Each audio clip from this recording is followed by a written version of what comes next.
내 주 예수 주신 은혜 한없건만 내 주 앞에 이 적은 것 다 드리니 주 예수여 내 정성을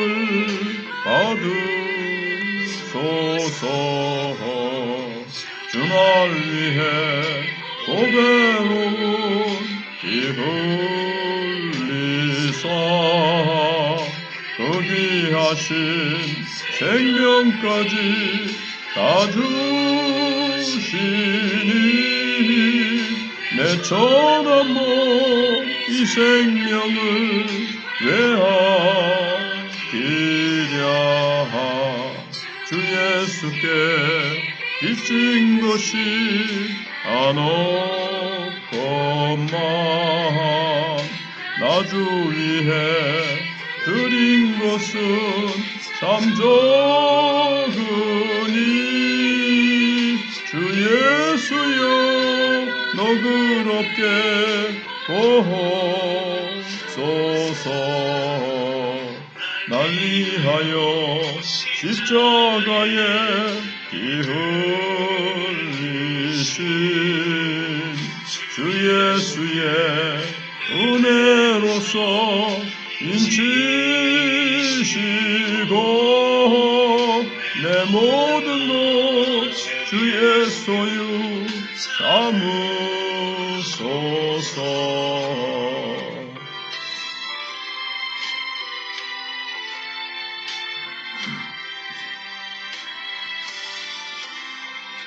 주날 위해 그 귀하신 몸 버리사 이내 몸을 빚값으로 사셨으니 내 생명도 주 예수께 바칩니다.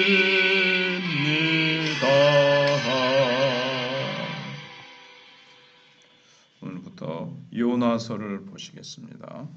구약 요나서 1장 오늘은 1절로 3절까지만 보겠습니다.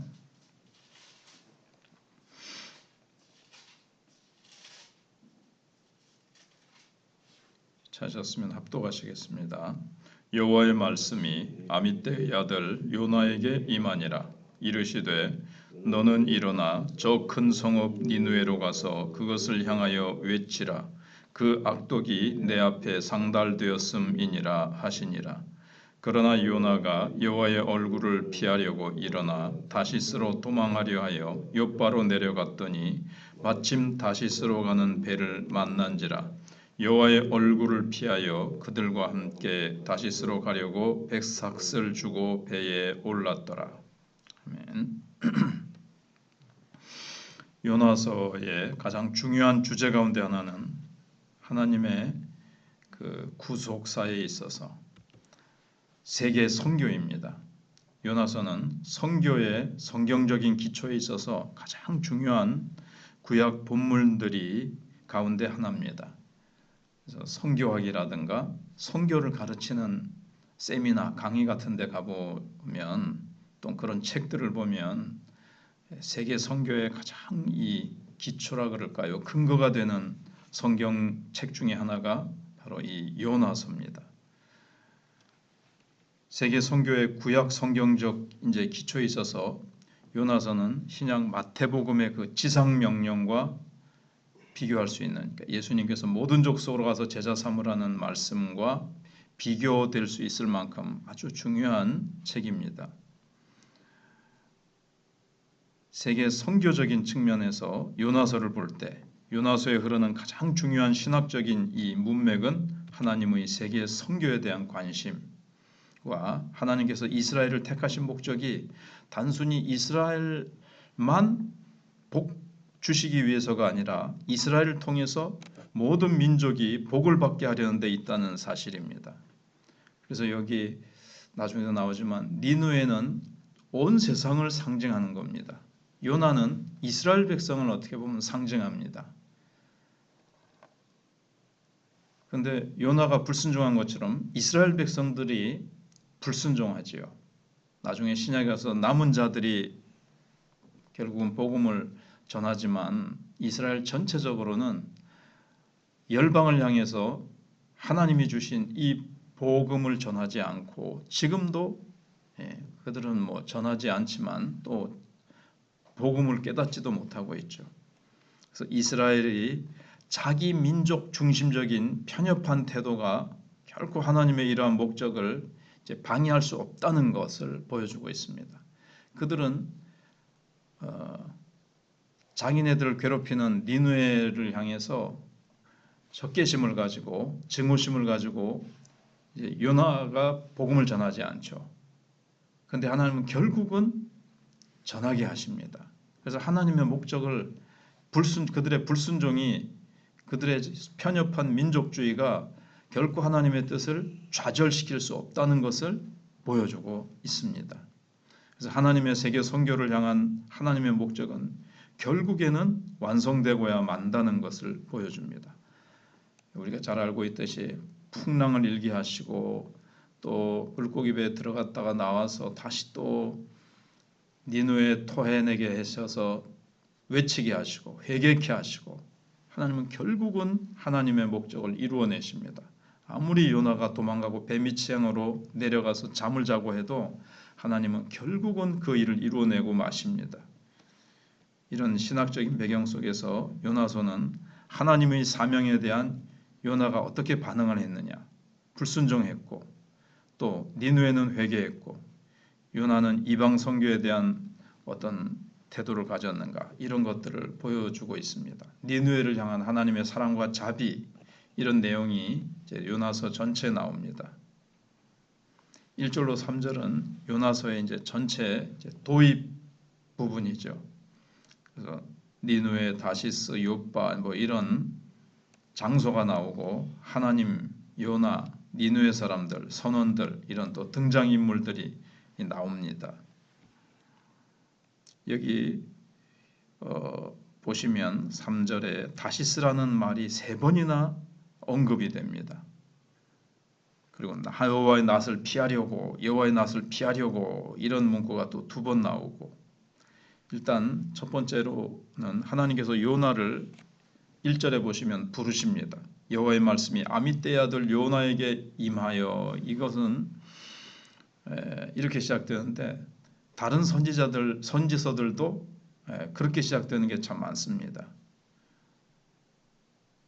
15개의 이제 선지서가 있는데 그 가운데 9개가 여호와의 말씀이 누구누구 선지자에게 임했다 이렇게 돼 있는데 그런 것처럼 요나서도 그렇게 이제 시작을 합니다. 요나라는 이름은 이제 비둘기라는 뜻을 가지고 있는 이름입니다.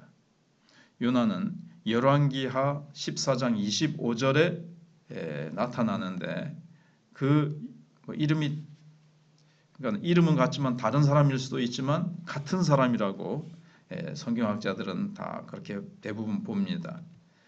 여로보암 2세와 함께 요나는 힘을 합쳐서 북이스라엘을 그러니까 거의 꺼져가는 북이스라엘의 어떤 좀 국력을 일으키는데 좀 힘을 보탠 사람입니다.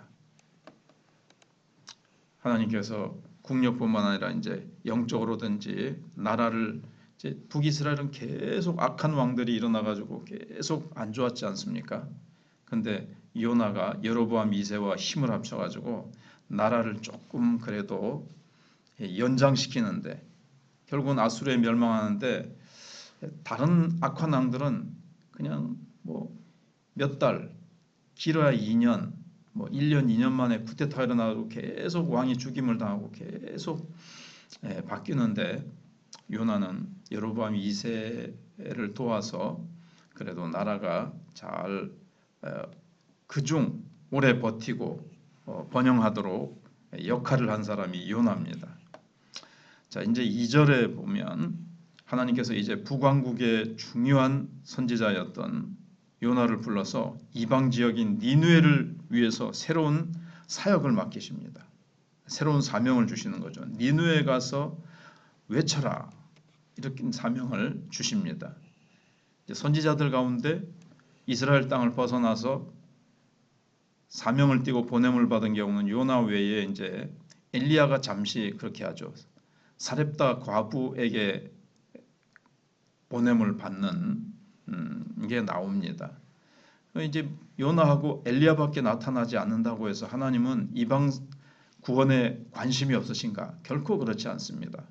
우리가 어제도 생각해본 스바냐서 마지막에도 신약시대 때 열방이 주께로 돌아오는 것, 그 다음에 스가랴서 마지막에도 열방이 주께로 돌아오는 것들이 다 예언이 되어 있습니다. 하나님은 이스라엘만 관심을 가지고 있는 것이 아니라 이방 나라들에 대해서도 결코 무관심하신 것이 아니라 하나님은 열방을 향해서 구원의 목적을 가지고 계십니다. 하나님께서는 니느웨에 대해서 이제 두 가지 언급을 하시는데, 일단은 니느웨는 큰 성이다. 그 당시에 가장 그 근방에서 커다란 도시다 하는 겁니다. 그러니까는 인구가 많다는 거죠. 요나서 마지막 4장의 끝에 부분에도 나옵니다만은 거기에 구원받아야 될 영혼이 얼마나 많은가. 그다음에 두 번째 언급하시는 것은 도덕적으로 너무 악해서 그 악함이 하나님께 상달되고 있다. 하나님의 진노 아래 있다는 것을 강조하고 계십니다. 실제로 역사적이나 고고학을 통해서 니느웨는 티그리스 강변에 위치한 도시인데 아시리아 제국이 이제 여러 도시가 있었거든요. 여러 수도가 있었는데 그 중에서 이제 니느웨는 마지막 이제 수도였습니다. 그 당시에 세계 최강국의 수도로서 크기만이 아니라 영향력에 있어서도 세상 나라를 대표하는 것. 아까도 말씀드린 대로 세상에 대한 상징입니다. 요한계시록에 무너졌도다 큰 성 바벨론이여. 그러니까 바벨론이 악하고 타락한 세상에 대한 상징인 것처럼 니느웨도 악하고 타락한 하나님을 거스르고 하나님의 진노 아래 있는 세상 전체를 상징하고 있는 성이 니느웨입니다. 그래서 니느웨에 가서 네가 복음을 전하고 그들이 회개하고 구원받도록 하라고 이제 하나님께서 요나를 보내시는 거죠.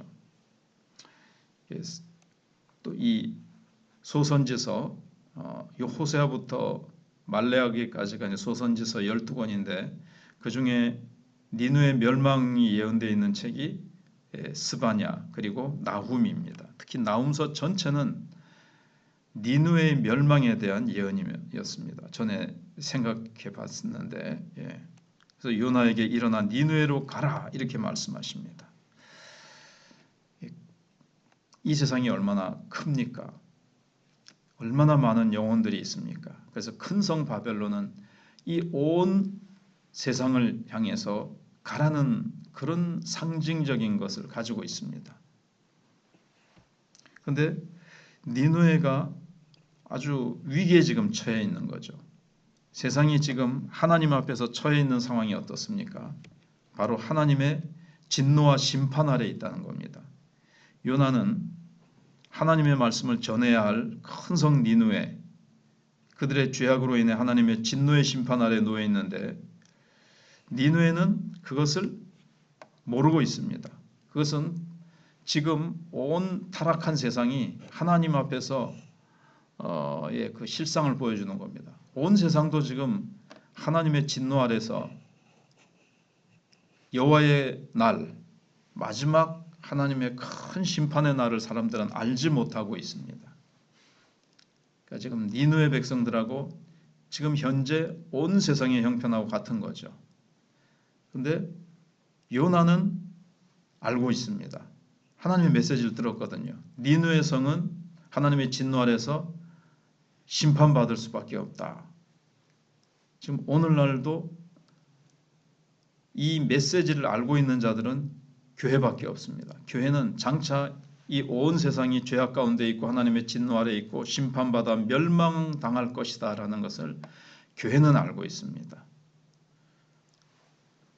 요나가 가서 하나님의 진노를 피하라고 회개를 외쳐야 되듯이 교회는 세상을 향해서 하나님의 진노 아래 있으니까 하나님의 진노를 피하기 위해서 회개하라고 이제 외쳐야 되는, 전파해야 되는 사명이 있는 겁니다.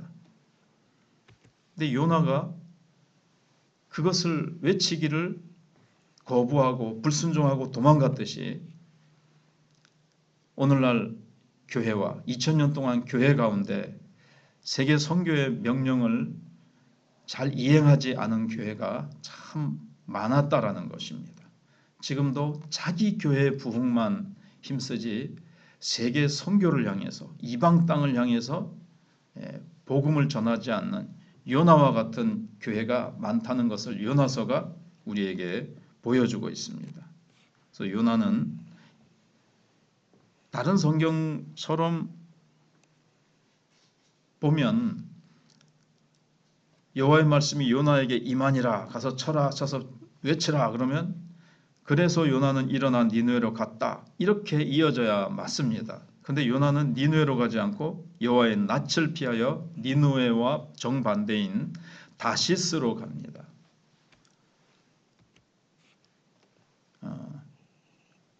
그러니까는 하나님의 말씀을 전하기도 전에 도망가 버린 요나는 성경의 유일한 선지자입니다. 니느웨로 가서 하나님의 말씀을 선포하지 않으려고 도망간 요나 왜 그랬을까요? 앞에서 말씀드린 대로 이제 4장 2절에 앞에 있는 것하고 조금 더 구체적으로 4장 2절에 가면 요나가 이런 말을 하죠. 니느웨에 가서 제가 외치면 분명히 그들은 하나님은 회개케 하실 것이고 회개하면 하나님 또 용서해 주실 거 아닙니까?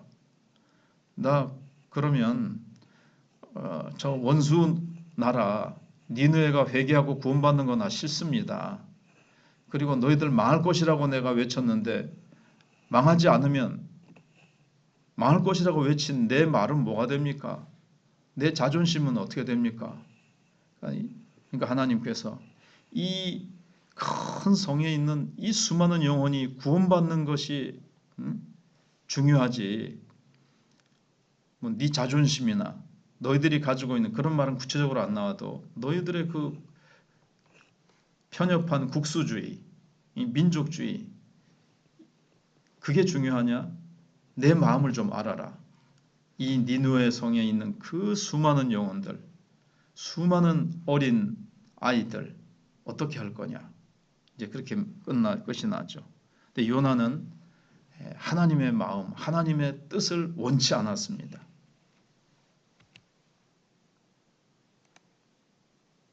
그래서 이스라엘과 요나에게 뿌리 박혀 있는 것은 이 원수 민족에 대한 어떤 증오심, 저들은 구원받을 수 없다. 하나님 우리만 사랑하신다. 우리만 택하셨다. 아브라함으로부터 시작해서 그걸 가지고 있었습니다. 즉 자기중심적인 배타주의적인 민족주의적인 편견이 요나로 하여금 니느웨를 구원하시려는 하나님의 마음을 깊이 헤아리지 못하게 했습니다. 적극적으로는 하나님의 명령을 거절하게 만든 거죠. 하나님의 말씀을 불순종해서 하나님께서 가라고 하신 니느웨와는 정반대되는 다시스로 도망치고자 합니다.